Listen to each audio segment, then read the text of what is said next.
Hi everyone. This is a conversation between Naluwembe, Binaisa, Vindhya, Buthpitiya, Konstantinos, Kalantzis, myself, Chris Pinney, and Ileana Selejan. We're talking about our project PhotoDemos, and we're trying to formulate some common discussion about the relationship between the camera and Futurity. And we want to prompt our discussion with a few slides, a few images that we hope will ease the conversation a bit. So I want to start by getting us to think about the studio as a space, a kind of paradoxical space that, and I guess that we've all encountered photo studios as kind of key parts of our ethnographic investigations.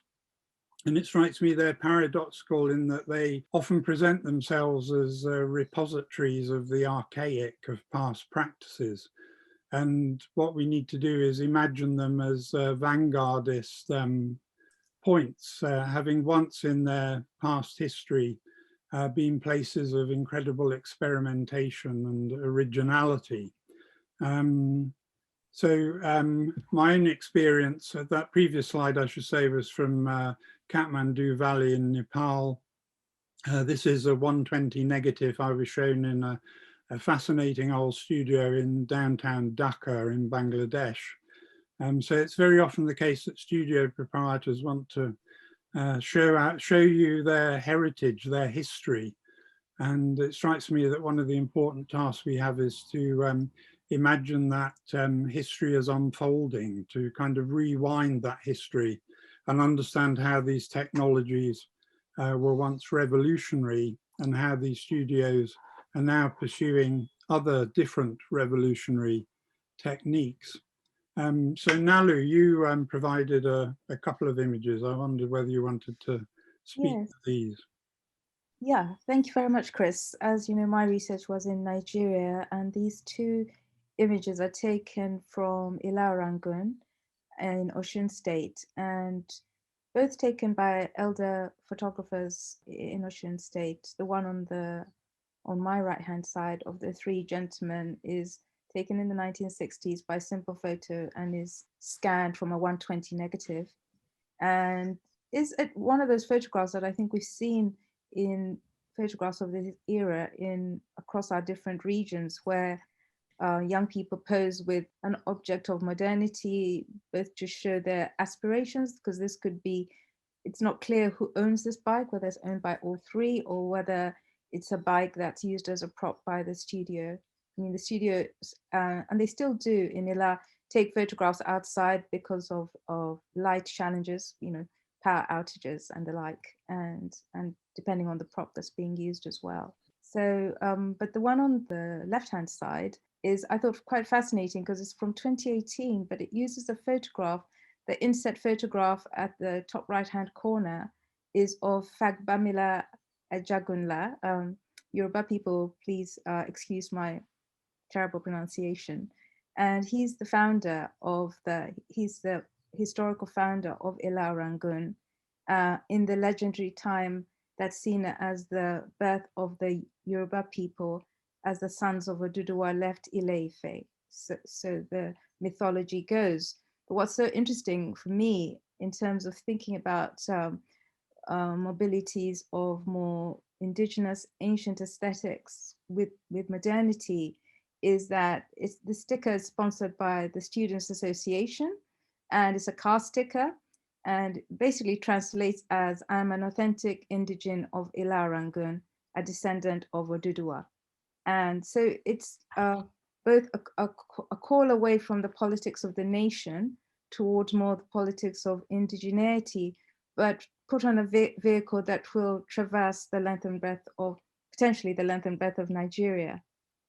So I thought that was quite interesting, of how these visual aesthetics of the studio from a more ancient era, where more probably the outlook was more towards the modernity of Western civilization and the global, is also incorporating now these more rising politics of indigeneity. But also I thought it has a resonance with a more global movement. We were thinking about that global aspect as well, of these kind of at this particular moment that we're in, where there's a rise of more nationalist or indigenous-based politics.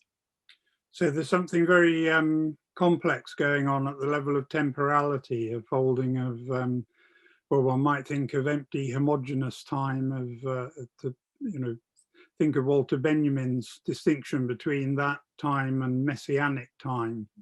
So between what we might think of as a kind of secular time of modernity and a mythic time of origin seem to be folded into each other through photography. I suppose a sentiment that Roland Barthes would very much have agreed with. And you had another image, Nalu. Yeah, and this is a fascinating one because again, it's from one of the older photographers. I mean, all these older photographers, they're not retired, but what they tend to have as their key clientele are clients who have always been their customers, so who have aged with them, who are equally now in their 70s and 80s. This one is by Haj Hamid, and he was showing me as an example of how up to date he is in terms of technology, that he's able to transpose his client's image, who wanted a photograph of himself as having more incorporating and foregrounding his religion, which is Islam. And so he said he took this photograph from the internet of a scholar in Saudi Arabia, and he transposed his face on it, but also in terms of the background, incorporated more Islamic verses and imagery. So it's just his pull towards his relevance of the continuities within the fact that he's got his pulse on, and he himself has been to Saudi, and hence his name as Hajj. He's performed the Hajj, and so I thought it was very interesting he pulled this out as a claim to the fact that he's still very much plugged in and connected, whether or not his studio seems stuck in time in a faraway place like Ileana in terms of global metropolises. So there's an equally important spatial dimension to these temporal questions we're touching on. So Vindhya, you've been working in northern Sri Lanka and also engaging with studio practice, I think. Yeah, I think Nalu's kind of last image really kind of provides a really good way to start and also think about the idea of continuity, because in northern Sri Lanka, particularly Jaffna, where I did my fieldwork, studios remain a very vibrant part of local life, both out of necessity, but precisely because they keep innovating and kind of incorporating new technologies that have kind of changed photography quite significantly in the past, 10, 20 years into their practice. So studios became a very relevant part of local life because of the war, because of the sort of low proliferation of personal cameras and so on. And there were kind of expanding needs for identity photography and so on. But it was also always a space in which people went to in order to kind of record their life events and sort of significant moments. And that really hasn't changed much, even with mobile phones, because people recognize studios as producing images that will last, as opposed to something that's temporary and found in a mobile phone. So even with the kind of embracing of digital technologies, we see a lot of people still coming into the studios precisely for this reason, in order to kind of, record important life moments. And particularly, as we see in this image here, things like weddings, which are a big sort of part of the studio's everyday business when they produce images. So you also had an image of these multiple backdrops. These seem quite sort of old-fashioned in a way, but I was really impressed and amused by the way in which they still remain in use. And a lot of these are used specifically for producing these sort of full-length or three-quarter length studio portraits, usually by young men and women coming in to have a professional photograph taken in order to send them to a marriage broker. And what was really interesting here is, because of this sort of context of conflict and the sort of complications of Sri Lankan citizenship for sort of Northern Tamils in particular, a lot of these marriage aspirations are bound to migration. People want to get married to someone from the community who lives in, Europe or North America, because it's seen as a space where they might be able to live fully as citizens in a way that is maybe not possible in Sri Lanka because it's seen as sort of like stagnant and lacking in opportunity. So it was really interesting to see something which is, almost a relic in like studio practice terms or like photography terms still being used so actively in relation to these marriage portraits, and sort of positioning the client, even within this image, at this sort of like almost fantastical elsewhere, but also in terms of how it was seen to kind of facilitate mobility in a more practical sense through sort of, potential migration.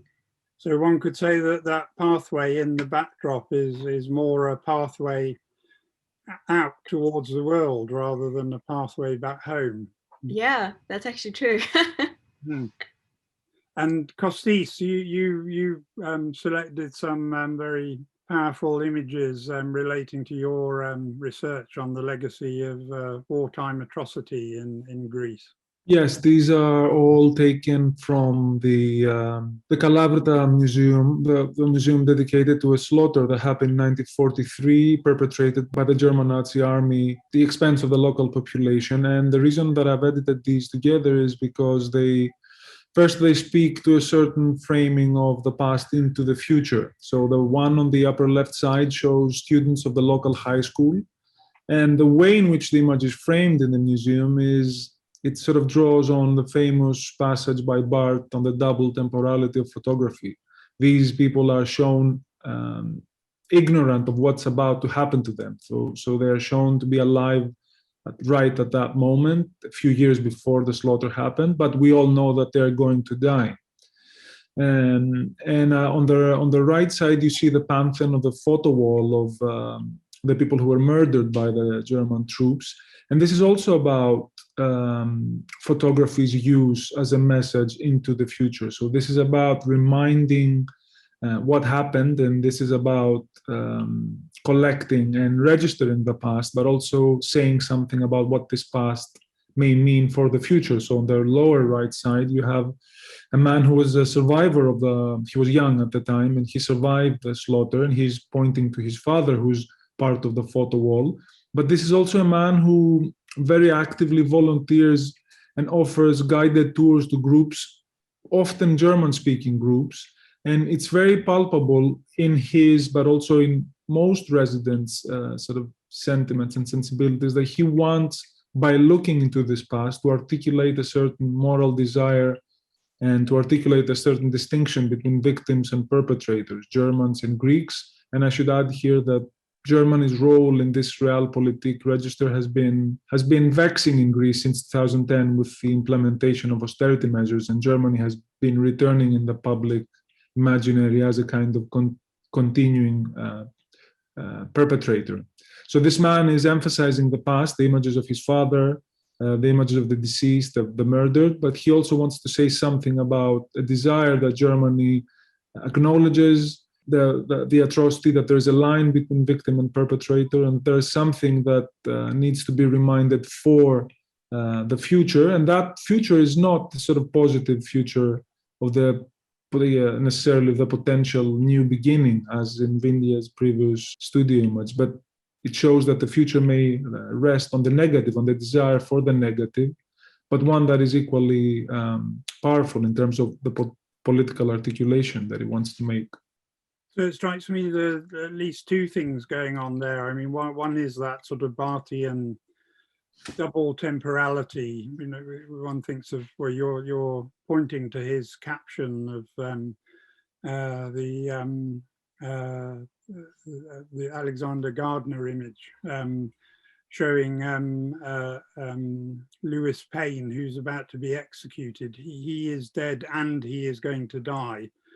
But then you also have these blank images, which seems to speak to a kind of future delivery of photography, and an idea that history in the end has to be photographically validated, and that they also speak to an expectation that photography will, in the end, deliver on that promise. Okay, so there's a non-photographic image, a painting, Delacroix's Liberty Leads the People, that can perhaps help us in our thinking about the relationship between images and temporality. And I'm very struck by a comment that Siegfried Kracauer makes about this painting, which attracted great crowds when it was first shown in the Salon of 1831. And Krakauer's suggestion is that people were attracted to the image not because they wanted to think about the events of the previous year, but because, as he puts it, the image lifted the veil that hid the future. So that we could maybe take this as an emblem of the proposition that images open up what is yet to be, rather than simply commemorate what has already happened. We could maybe add even more complexity to that by thinking about the Nepali photojournalist Min Ratna Bajracharya's 1990s image, which is very famous in Nepal, called Dawn of Freedom, which shows a female protester in Kathmandu celebrating the emergence of the democratic movement. So on the one hand, this is the dawn of freedom. It points to a future, but it also becomes a mode of repetition. So one of the entertaining stories Min Ratna Bajracharya told me in our conversations concerned the way in which, having become famous for making this picture, whenever he turned up to photograph subsequent demonstrations, people in the crowd would always re-perform the gesture of this protester, Durga Tapa, and thus making it almost impossible for him to photograph subsequent demonstrations.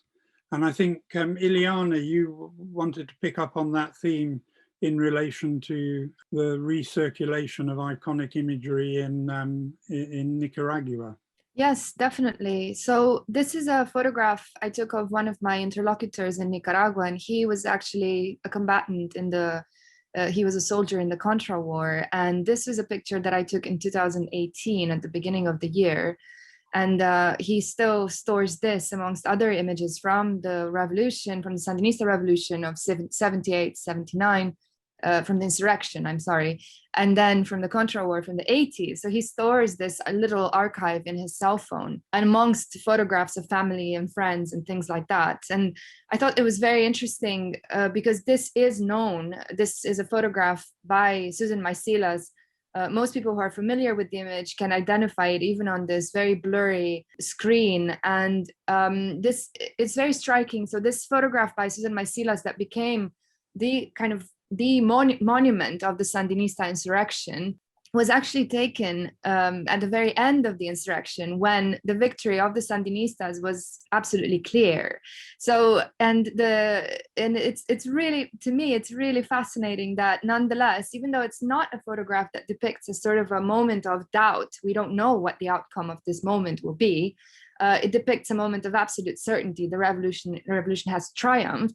Nonetheless, this was picked as the kind of the key moment, the key image to reflect on the Sandinista struggle and on the popular insurrection. So it's kind of ripples through time, and it expands through time, this image, because it also has various iterations through graphic imagery of all sorts, translated onto walls, through murals, through graffiti, translated onto all sorts of visual materials that are being replicated to this day. So this is an image that's very kind of deeply embedded in the public imagination in Nicaragua.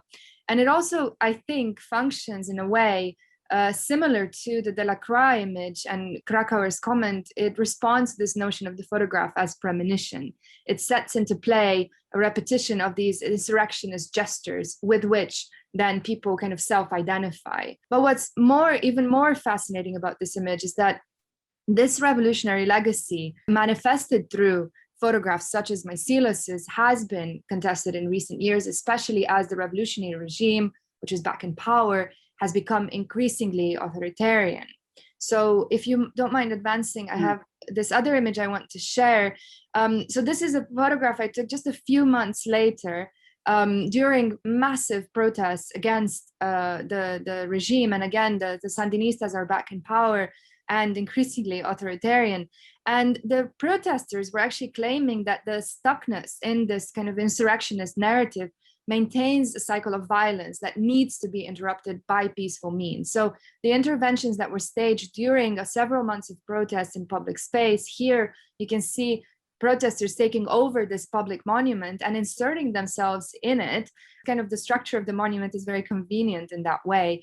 But what they're carrying with them actually is a sequence of posters and printed out images of people who were killed or injured by the regime during these same protests. And they're carrying all sorts of other kind of signs and symbols, creating a new iconography of protest that separates itself from the past while nonetheless kind of connecting to it. And I also feel like this image is really beautiful. Well, this moment, this event was very beautiful. This image event, I suppose, as Ariella Azoulay and then Karen Strassler would kind of phrase it. I think it really is one of those moments that clarifies, I suppose, this notion, this Azoulay and Ariella Azoulay notion of the civil contract of photography. We see citizens rising to protest a certain regime of power without yet the outcome of that protest being known. Nonetheless, they are there and they're summoning kind of all of this symbolic and imagistic potential, establishing new contracts, projecting them into the future. And if you advance just to the next slide, I really loved this moment again, where you can see different people who are marching along the streets, who are positioning themselves by relation to this monument, where fellow citizens again are performing for the camera. Really, that's what they're doing on that monument. They are fully aware that they're immersed in a visual field that is constantly under the scrutiny of the lens.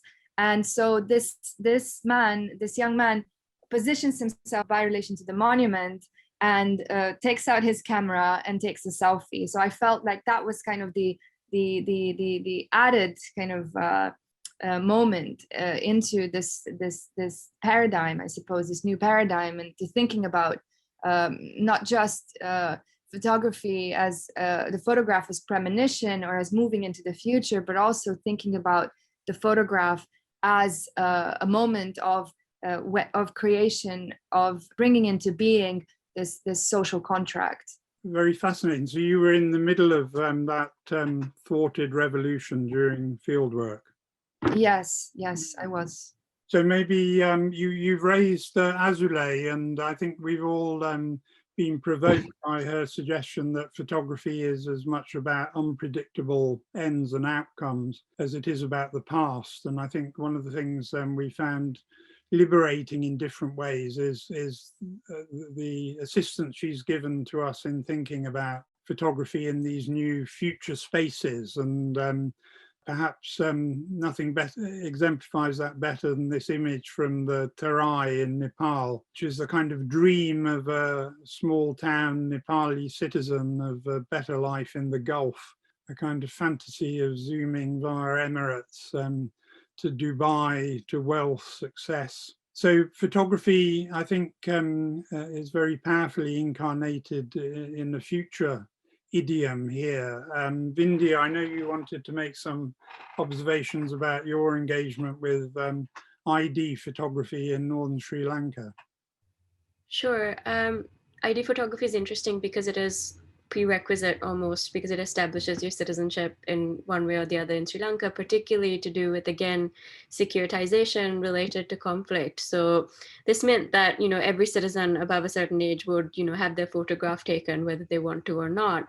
And I think what's interesting, and I think also echoing a lot of what Karen Strassler talks about in Indonesia, is the fact that these ID photographs, even though they suggest something of, state surveillance and categorization and archiving, they're also used in such unexpected ways, precisely to kind of expand the possibilities of citizenship for people. I sort of alluded to this a little bit before about, how migration was an important part of, how people perceived they might be able to free themselves from the sort of inequalities of Sri Lankan citizenship. And if we sort of move on to the next slide, we see the ways in which these photographs pave way for new citizenships, particularly where photographers step in as these sort of arbiters in order to, you know, get the right photograph that allows for a successful visa application, for example. And this is very much seen as a sort of, you know, special skill that a studio photographer is able to bring in to this sort of equation of, you know, facilitating movement and mobility for people who sort of feel trapped within their present circumstances. And in this, we see a sort of banner at a immigration consultancy where they have the sort of, you know, visa photographs of those who succeeded in getting American green cards printed out and sort of posted on a banner, indicating sort of the success of the immigration consultancy, but also in a sense a photographer, because there are all these sort of technical specifications that, you know, need to be fulfilled in relation to these photographs. And it's interesting how it's sort of imbued with this almost, you know, mythic, you know, characteristic to do with the photographer. It's, you know, something that the photographer, one of the photographers described as kairasi, which is, you know, magic hands, as it were. So I think in that sense, it's really interesting because it also sort of alludes to the sort of, you know, past of the studio as this space where invention happens, but they can also happen within these spaces that are quite challenging, whether it's immigrations or, you know, border regimes and things like that. So it suggests a very kind of different use of photography than the one that Foucauldians like John Tagg have long imagined. So I'm wondering whether in these high migration areas, I mean, in Nepal also, Bangladesh also, in Sri Lanka, the annual diversity visa process to get a green card is a very important part of photo studio revenue, and is very much about future possibility. So it presents us with ID portraiture in a very different incarnation than the rather imprisoning, constraining, gloomy Taggian formulation. This seems a very different world. And I know, Kostis, you were going to comment on the ways in which new practices of photography in Greece allow people to perform new identities. Yes, and first a very short comment on what Vindhya was saying about the visa. I think the last example with the visa images that you commented on, Chris, also speaks to how profoundly asymmetrical this can be at the same time. So yes, it's about, I understand it as being imbued with positivity and hope, but this is a very asymmetrical and very finite place. So it's very, I think the resources are very limited there. These two images speak to a new genre that has emerged in the post-2010 digital moment in a highland region of Crete that I've been researching since at least 2006. And they speak to a way in which women insert themselves into a landscape that's exclusively and formulaically male. And you can go to the next image, Chris, if you can, which shows the kind of stagings that men, this is a 2021 image, but it reflects an iconographic idiom that exists throughout the 20th century, at least, and before that, men stage themselves in traditional attire and reenact motifs of the 19th century war against the Ottomans. And this is a very proud idiom, and it's exclusively male, as you can see. So if you go back to the image of the woman on the mountain, this is a new genre. It introduces female bodies in a landscape that it was in the formulaic sense predominantly male, and it also humorously comments on that presence of the woman on the mountain, as you can see on the caption on the left side, that the subject herself chose, and she gave this image to be featured in the exhibition that I curated there in 2018. And I think this raises a series of very important questions to do with politics, and this is a break with previous practices. It complicates previous practices, it does things that are different, but it also borrows from a very dominant, more than local iconography of leisure, fun, the female body. So it sort of borrows, I think, a more than local idiom that is quite common, but does something very radical in local terms. And at the same time, we should not think of this radical as necessarily oppositional or disavowing that pre-exists, but complicating it giving it an interesting twist and spin, and certainly imagining and inserting a body that was not there historically into the public sphere that the digital creates in this particular society, but also in other societies as well. Yeah, well, to pick up on that, I mean, coming back to Nepal, Kathmandu Valley, one can see in current studio practice something similar, I think. So the image at the top right here on display in a studio shows a girl in Newari dress, what's called cultural dress in studio parlance, and one could link this to a new politics of indigeneity that's currently playing a very important role in Nepal. And it's very striking how studios appear to be the vanguard space in which one performs this neo-traditional set of attachments. And so studios keep the requisite dresses available as props. So the studio then becomes a kind of walk-in space for the performance of this new political, new political imaginary in ways that perhaps echo with the examples you were just providing, Kostis. But of course, that also raises the question of a kind of manifestation and visibility. And I think, Nalu, you wanted to conclude by drawing attention to that in a Nigerian context. Yes, and I've chosen this slide again, I think linking with both what my fellow colleagues have said, because there is, to go back to what Ileana called a layering of iconography. The image on the left is by, and it's directly linked to the exhibition photograph on the right. A live photograph I took of the actual exhibition that's being advertised. The image on the flyer is of a woman. It highlights a woman at in a protest that's being done to save the waterfronts, and these protests are led by slum dwellers. And the actual organization JEI is part of, it's a national federation, but it's linked to the International Federation for Shack and Slum Dwellers. And also, to give you another part of the complexity, JEI have a very active social media and digital campaign. But again, to think about what Azle has talked about, impaired citizenship and the non-citizen. So they're drawing on these images that from the colonial era, Nigeria has a long-standing tradition of women-led activism for the national good. And they're bringing a protest about slum dwellers into an elite space, which is, the exhibition was actually held at Eka Hotel, which is an elite hotel where you normally would never ever see images of slum dwellers, let alone the slum dweller activists themselves acting as their ushers and, you know, responding to visitors' inquiries.